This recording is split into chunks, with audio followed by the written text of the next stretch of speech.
Thanks for joining us, Patrick. This is Patrick. It's one of the biggest distributors where you can order your beauty supply products, all types of wigs, all different kinds of brands, and he is Black owned. So we're going to interview Patrick, get to know him a little bit, because what we do know is that the beauty supply industry is booming, is growing, and African Americans are taking a much larger part of this industry. So how are you, Patrick? I'm doing wonderful. Thank you for having me. Great. So tell us a little bit about yourself. I started off, this is a family business. So originally, my dad started it, and, he worked for a beauty supply store. And, after working for so many years, he was like, oh, if this guy could do it, why can't I? Wow. And that's pretty much what, set in motion him to open his first store. And mind you, this was in New York, and he moved down to Miami, Florida, where he opened his first store, which is still busy today. 1,200 square foot store, humble beginnings. And that's pretty much where I had my first job as a kid, sweeping the floors, doing inventory, stocking stuff. And, as I grew up, went to school, I came back to the business, and I did retail for a little bit. But I really found my passion for wholesaling, which is, dealing in bulk, large quantities. For me, I kind of didn't have the patience for retail, selling one piece at a time. And I saw it as a challenge, to see how much volume can I really push. And, originally we started off in the islands, and then we worked our way into the U.S.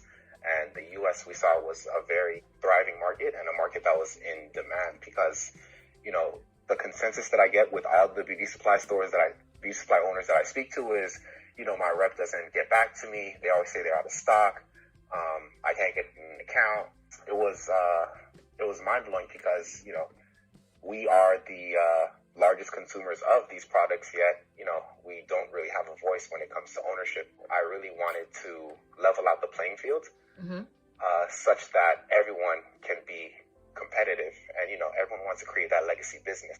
We've been very successful, especially with opening multiple stores, helping them get stock, especially with items that are in high demand, accounts that are very hard to get because of the high minimums. So it's a very rewarding experience, to say the least. It's pretty much a little bit about me. I'm in multiple social medias. I'm in Clubhouse, so a lot of people are there seeking out information. So it's a very cool platform that I jump on from time to time to provide advice and insight. And then where I'm at right now, this is our new warehouse facility. It's 10,000 square feet. Oh, wow. We're literally right across the street from Miami International Airport. So this was pretty much a strategic location that we picked.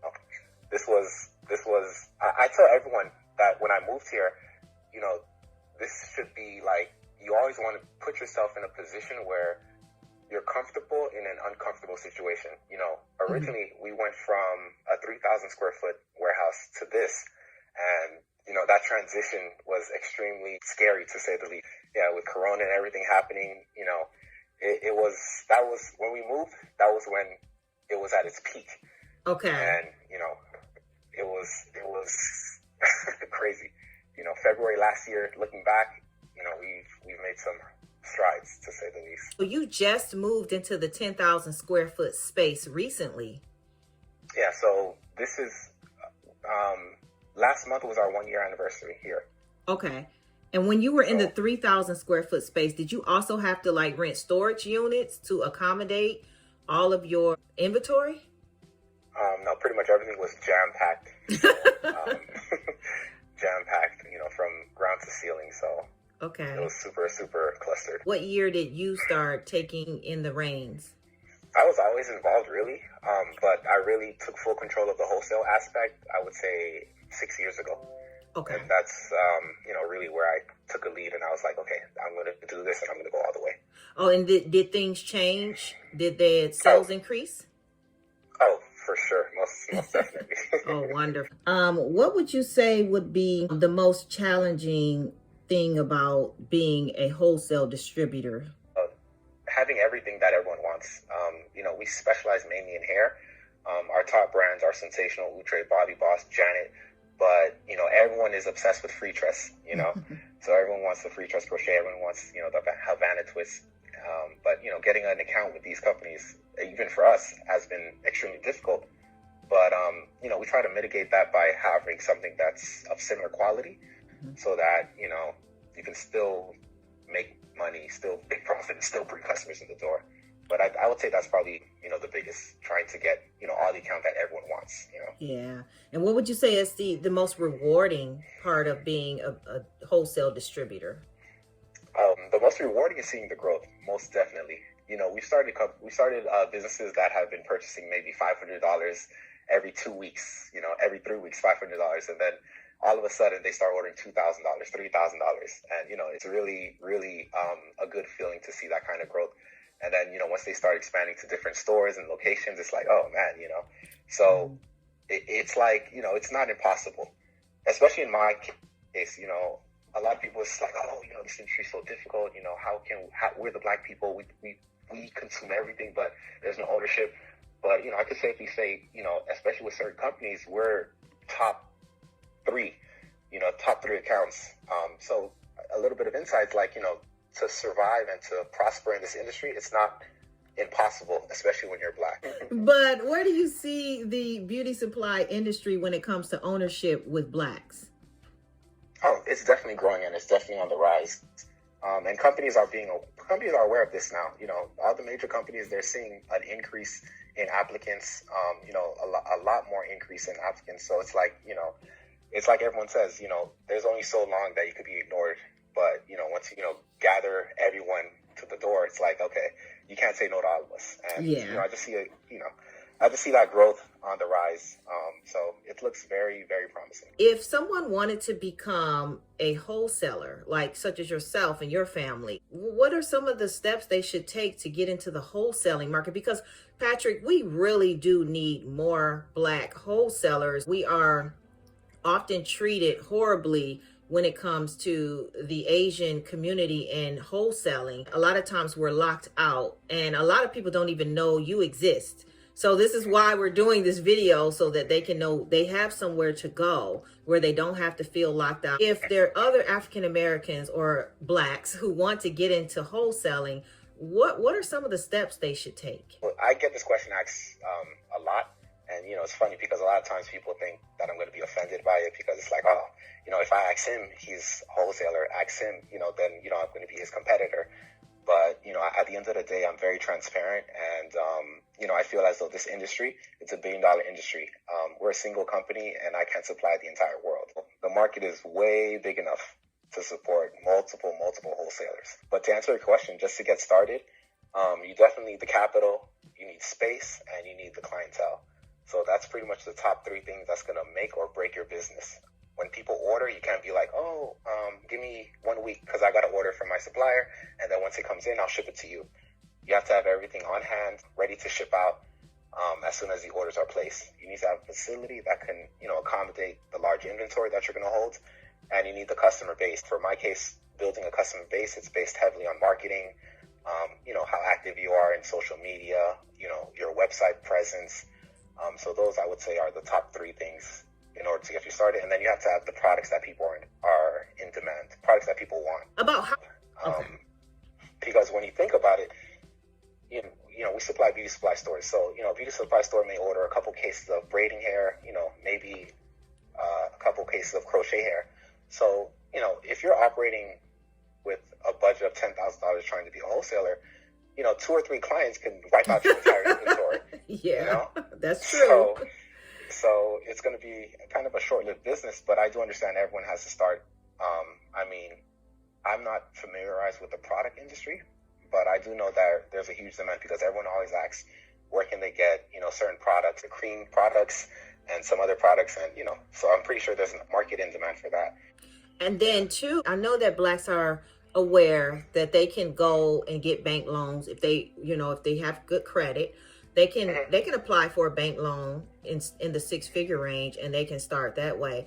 But once they get their capital, then how do they get the connections to get the wholesale prices? Those seem to be almost impossible to get.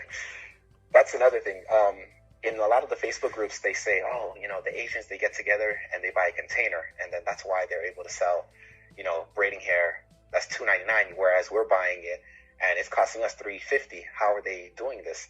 So, I took that into account. So, we made it a point. We bought our first container and we passed all those savings that we received back to the customers. Once you order a pallet, you get the free shipping and you get prices cheaper than if you were to buy directly from the company. So, it's our way of being competitively advantaged, and for those who are unable to get these accounts and still remain competitive. So that's something that's been, really great for us. And then, like you mentioned, Unity. I've had multiple stores order. Maryland, for example, they might have 2 or 3 store owners. They can't order a pallet, but 3 of them together can order the pallet and they just split the shipping together. So that's another thing that I've seen a lot of, beauty supply stores do. Mm-hmm. And, it just goes back to what you said. It's all about that unity. And then, for us being able to pass on those savings so that you too can sell braiding hair at $2.99, just like your competitors. That's what keeps you in business. It keeps you afloat. So the pallets, you bring up something interesting, because I heard my son speaking about pallets, but I know very little about them. And I know there are other listeners that really don't have any idea what you're talking about when it comes to a pallet. How Right. do they get the information to know how to get the pallets that supply beauty supply products?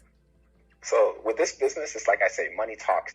Just to backtrack a little bit, if you're trying to open a wholesale business, that's why I say you need 100,000, more or less 6 figures, because that's when you're able to, dispute prices, you're able to bargain, you're able to get, discounts. Whereas someone bringing 5,000 to the table, they might be like, what is this? You're getting regular price. When I say pallets, more or less like a special, so to speak, just for you to take advantage of popular hairs that's selling, and for a fact that it's going to sell. So it's basically buying it, stocking it, and knowing you're going to sell it. Not everything in one shot, but you're going to sell it eventually. That's pretty much what we've been doing with these pallet deals.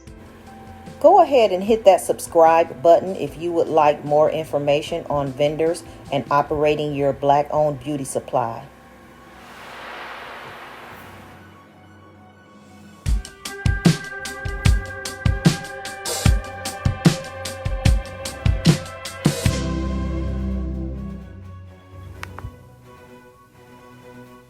I spoke further with Patrick about becoming a wholesaler, and he shared more information with me. One of the things that he stated was that a wholesale license is required. Each state has different requirements, so it's best to review the requirements for the licenses and permits that's needed in your region. Once you register your business, you have the option to select wholesale as your primary business. The main difference is really just classification. Also, when you're seeking new accounts, whether it be from hair or product vendors, it proves your case when you have wholesale as your primary business.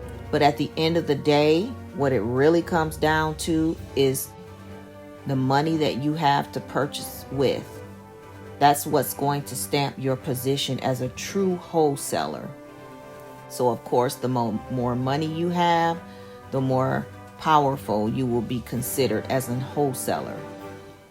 If anybody wants to order and distribute, you must order by the pallet, which allows the deep discounts. Now back to Patrick Noel, wholesaler and distributor for youhair.com. So I got that part, but I think the listeners really don't quite know how. Do they look this up online to find out where the pallets are? The pallet deals, they're offline. So if anyone's looking for, I have those online, but we have deeper discounts. So any emails that you may send, I'll directly answer and send you those prices. Oh, you sure you want to do that? Because they're going to be emailing you. Yeah, Okay. no, because we have tiered prices online. Like if you order, 100 boxes, 150 pieces like that.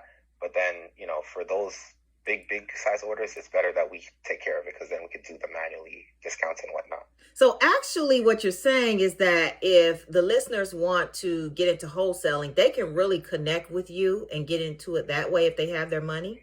Oh, yeah. We Wonderful. Good. We actually, yeah. Oh, sorry. We actually supply wholesalers, especially when it comes to braiding hair. Okay. We have people that buy from us and then they wholesale it as well. This is awesome. Yeah, a lot of states take advantage of that because, again, with the free shipping, if you're getting braiding hair for, $2, you can easily wholesale it on your end, $2.75, $3. A lot of people take advantage of that. So, they start small and then they scale up. Oh, So, okay. I will be contacting you for wholesaling. I didn't know I could go through your company to become a wholesaler. right. So this is amazing information. Would you mind giving us a little tour of your warehouse? Sure. I was sitting on the box. No. Let's see. How do I turn the camera? Oh, this is fantastic. Oh, Yeah, we can see. Yeah, that is huge. This is really huge. So when I tell you braiding hair sells, all of that is braiding hair. Those are pallets that came in today.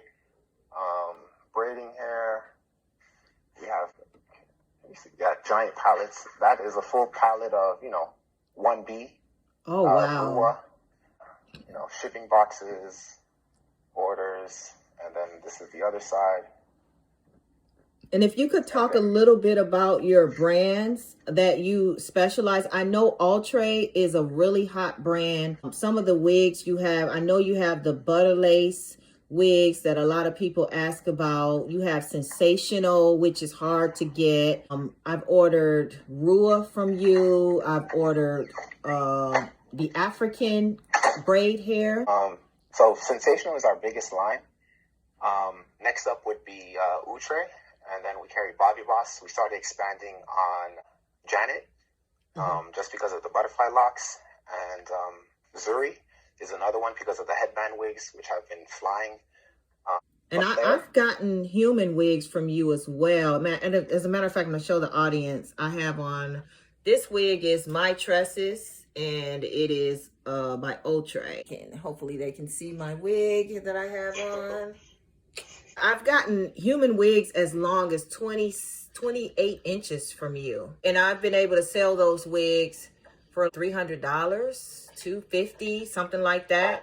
So you're basically almost a one-stop shop. I'm pointing you to this one man here. Now, Patrick, do you have to be in the warehouse every single day?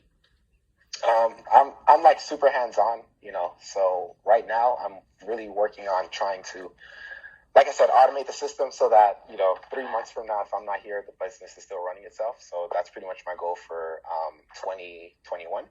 And, going from there. About how many workers does it take to run an operation like yours? Being that we don't do walk-ins anymore just because of Corona, so we changed our entire strategic operations. So pretty much we just have warehouse employees. So they're responsible mainly for, packing the orders, processing for shipping, and, preparing and receiving the orders. And then myself and I have my other coworker. Together, we are the sales force.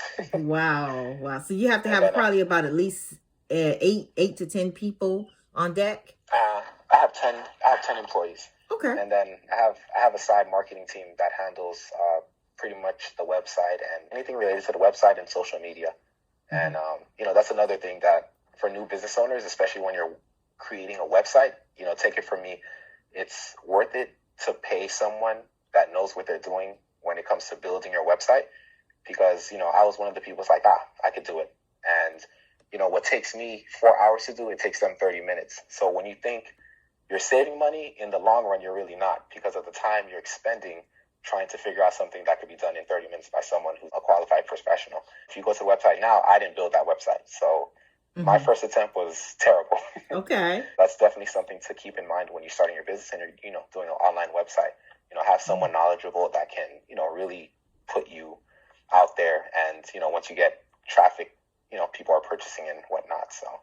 Well, you have given us a lot of information. You've told us how to become a distributor. And this is Patrick Noel. Thank you so much for your time.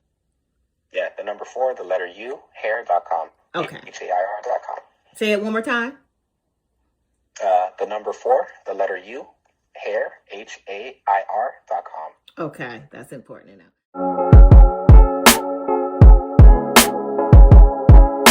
Tanisha's Beauty Supply, beauty power and style, power and style. Tanisha's Beauty Supply, beauty power and style, power and style. Get whatever you need.